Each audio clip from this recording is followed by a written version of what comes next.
Welcome to our channel. చూడండి, నేను cooker తీసుకున్న నైట్ అంతా సోక్ చేసిన వైట్ చెన్నా అందులో వేస్తున్నాను. చూడండి, అది ఉడకబెట్టడానికి 1 స్పూన్ సాల్ట్, 1 స్పూన్ కారము, నెక్స్ట్ 2 బిర్యానీ లీవ్స్ యాడ్ చేసి అందుకు సరిపడా వాటర్ కూడా యాడ్ చేసి కుక్కర్ లిడ్ అనేది క్లోజ్ చేసేసి 4-5 విజిల్స్ రానిచ్చి ఉడకబెట్టి పక్కన పెట్టేసా. చూడండి, నెక్స్ట్ ఇంకొక వేరే బౌల్ తీసుకుని అందులో 3 కప్స్ మైదా, నెక్స్ట్ 1/2 స్పూన్ ఉప్మా రవ్వ యాడ్ చేసా. చూడండి, next pinch of baking soda, pinch of వంట సోడా యాడ్ చేసుకొని నెక్స్ట్ కొంచెం ఆయిల్ అనేది వేసుకొని మనం చేతి సహాయంతో పిండి అంతా వన్స్ ఒకసారి మిక్స్ చేసుకొని నెక్స్ట్ వాటర్ తోటి మనం పిండి అంతా మామూలుగా మనం చపాతీ పిండి కలుపుకుంటాం కదా, అలా మొత్తం కలుపుకొని నెక్స్ట్ ఆయిల్ అనేది వేసి చేత్తో బాగా ఇది వేళ్ళు ఉంటాయి కదా, ఆ వేళ్ళతో మంచిగా బాగా మిక్స్ చేసి పిండి అనేది ఒక 1 అవర్ 1/2 అవర్ అయితే మనకి బటర్ నాన్స్ అనేవి చాలా టేస్టీగా అంటే చాలా బాగా వస్తాయి. చూడండి, నేను పిండి కలిపినట్టుగా కలిపేసుకొని దానికి ఒక లిడ్ అనేది క్లోజ్ చేసి మనం పక్కన పెట్టేయాలి.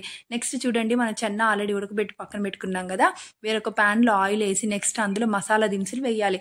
మసాలా దినుసులు కొంచెం వేగినాక ఆనియన్స్ కొంచెం ఇలా క్రష్ చేసుకొని ఆనియన్స్ అనేది కూడా యాడ్ చేస్తున్నాను. చూడండి, ఆనియన్స్ కొంచెం వేగినాక అల్లం పేస్ట్ యాడ్ చేస్తున్నాను. చూడండి, నెక్స్ట్ వేరొక బౌల్లో 1 స్పూన్ కారము, 1 స్పూన్ సాల్ట్, 1 స్పూన్ ధనియాల పొడి, 1/2 స్పూన్ పసుపు, 1/2 స్పూన్ గరం మసాలా దాన్ని వేసుకొని నెక్స్ట్ ఒక గ్లాస్ ఆఫ్ వాటర్ పోసుకొని అదంతా మిక్స్ చేసి పక్కన పెట్టుకోవాలి.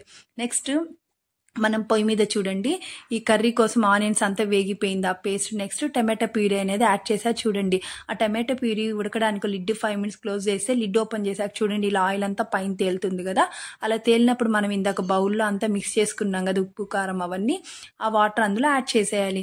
నెక్స్ట్ అదంతా బాగా మంచిగా ఒక 5 మినిట్స్ ఉడికినాక చూడండి, నేను ఇంకా కరివేపాకు పచ్చిమిర్చి యాడ్ చేసాను. ఇంకా మనం ఉడకబెట్టుకున్న చెన్నా అనేది కూడా యాడ్ చేసేసాను.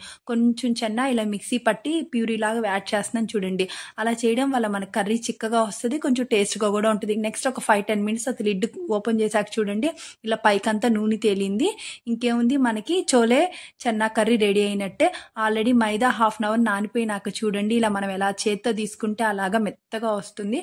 నెక్స్ట్ ఇలా చేతి సహాయంతో మనం లేకపోతే కర్రతో అయినా మనం చిన్న చపాతీలా చేసుకొని నెక్స్ట్ మనకి ఎన్ని కావాలో అన్ని చేసి పక్కన పెట్టుకొని నెక్స్ట్ చూడండి పెనుము అనేది కాలాక మనం 1 by 1 ఇంకా కాల్చుకోవడం, ఇంకా మనకి హోటల్ స్టైల్లో బయట బండి మీద స్టైల్లో బటర్ నాన్స్ అనేది రెడీ అయిపోతాయి. చూడండి, butter naans with chole curry ready అయినట్టే. మీకు కనుక ఈ వీడియో నచ్చితే లైక్ చేయండి. ఇంకా బాయ్.